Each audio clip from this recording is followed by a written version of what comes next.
करायला आलो होतो की ह्या प्रभाग सिस्टीम जी आहे त्याच्यामुळे प्रचंड गोंधळ होतो आहे। आत्ताही काही ठाणे, पुणे, नाशिक, कल्याण, डोंबिवली या शहरांच्या लोकसंख्या वाढलेल्या आहेत आणि तिथे 3 आणि 4चे प्रभाग करून एखाद्या निम्मा विधानसभेचा मतदारसंघ व्हावा इतपत मोठे प्रभाग झालेले आहेत। त्यामुळे नागरिकांमध्ये, मतदारांमध्ये प्रचंड संभ्रम आहे। लोकांना नक्की कोणाकडे जायचं, कोणत्या नगरसेवकाकडे जायचं, वेगवेगळ्या पक्षाचे नगरसेवक निवडून येतात, त्याच्यामुळे त्याच्यामध्ये बऱ्याच वेळा कामामध्ये दिरंगाई होते। यापूर्वी निवडणुका वॉर्डने व्हायच्या, जसं मुंबईला आता होता त्याप्रमाणे व्हायच्या आणि आमची त्यांना विनंती होती की तुम्ही या निवडणुका वॉर्डप्रमाणे घ्याव्यात।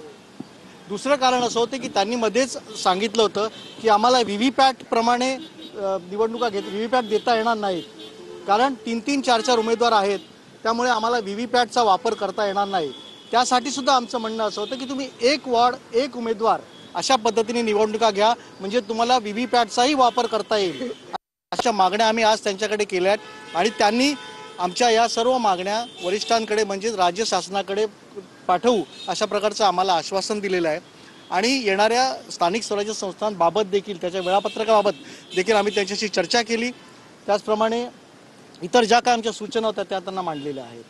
एक महत्त्वाची सूचना जी मागच्या वेळेला राज ठाकरे यांनी त्यांच्या मेळाव्यात सुद्धा केली होती, मतदार याद्या एकदा तपासून घ्या। काही नावं वगळली आहे, काही नावं दुबार आहे, कारण आता सध्या महाविकास आघाडी सुद्धा याच अनुषंगानं आरोप करते आहे महायुती सरकारवर। या संदर्भात आपली काय प्रतिक्रिया? आता या राज्य निवडणूक आयोगाच्या बैठकीनंतर आम्ही आता 1 वाजता चोकलिंगम साहेब म्हणजे मुख्य निवडणूक अधिकारी यांची भेट घेणार आहोत। हे सर्व मुद्दे आहेत, म्हणजे जे निवडणूक मतदार याद्या आहेत, आमची त्यांना अशी मागणी राहील की तुम्ही आता विशेष पुनरीक्षण कार्यक्रम 2025 आता ताबडतोब राबवा। ज्याप्रमाणे विधानसभेच्या निवडणुकांच्या आधी त्यांनी एक विशेष पुनरीक्षण कार्यक्रम घेतला होता, तो कार्यक्रम तुम्ही या स्थानिक स्वराज्य संस्थांच्या निवडणुकीच्या आधी घ्या, जेणेकरून हा जो दुबार मतदार किंवा मतदार याद्यांमधला घोळ, त्याबरोबरच 18 वर्षावरील आता जे मतदार होणार त्यांनाही नोंदणी करता येईल। त्यासाठी म्हणून आमची त्यांच्याकडे मागणी राहणार आहे की तुम्ही ताबडतोब एक विशेष पुनरीक्षण कार्यक्रम राबवा। जसं बिहारमध्ये आता जो राबवला जातो तसा या धर्तीवरती आता महाराष्ट्रामध्ये सुद्धा घेण्यात यावा अशी मागणी आता आमची त्यांच्याकडे राहणार आहे।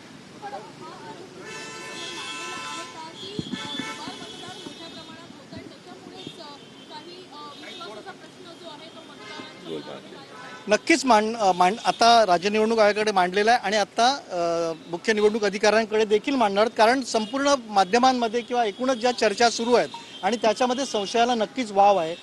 विधानसभेच्या निवडणुकांमध्ये देखील आम्ही जे उमेदवार होतो, आम्हा सर्वांना जे काही अनुभव आले ते देखील आम्ही त्यांच्याशी चर्चा करणार आहोत आणि या ज्या मतदार याद्यांमधला घोळ आहे हा पहिला मिटवा, त्यानंतर स्थानिक स्वराज्य संस्थांच्या निवडणुका घ्या अशी आमची आग्रही मागणी राहील। महाविकास आघाडीचे एक पत्र आरोप करते आहे, त्या आरोपामध्ये तुम्हाला तथ्यता वाटते आहे का? कारण त्यांनी हे पत्र विधानसभेच्या निवडणुकीच्या आधी लिहिलेलं होतं, त्यात त्यांचं असं म्हणणं होतं की प्रत्येक मतदारसंघात 10,000 साधारणपणे वोट जे आहे ते सेट करण्यात आलेले आहेत, जे आपल्याला मतदान करू शकतात। त्यांची हिरव्या रंगाने नावं केली गेली, जे करू शकत नाही त्यांची लाल रंगाने केली आणि ही निवडणूक आयोगा पुढे सादर करून तसे सेट केले गेले असा आरोप महाविकास आघाडीने। जे मुद्दे सरफेसवर आले आहेत त्यामध्ये शंका घेण्यास नक्कीच वाव आहे, कारण आम्ही ज्या निवडणुका लढलो त्यामध्ये जो निवडणुकांचा किंवा मतदानाचा टक्का वाढला हे पण आम्हा सर्वांना अनाकलनीय आहे, कारण साधारणपणे 6 वाजेपर्यंत मतदान केंद्रावरती अजिबात गर्दी नव्हती, मतदान केंद्र वाढली होती, परंतु जेव्हा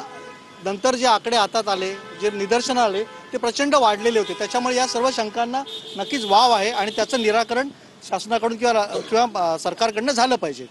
मुंबईमध्ये जशी वॉर्ड न्याय पद्धत आहे, एक वॉर्ड एक उमेदवार, तशीच पद्धत नेमक्या कोणत्या महापालिकांमध्ये अवलंबली जावी असं? आमचं म्हणणं असं आहे की ठाणे,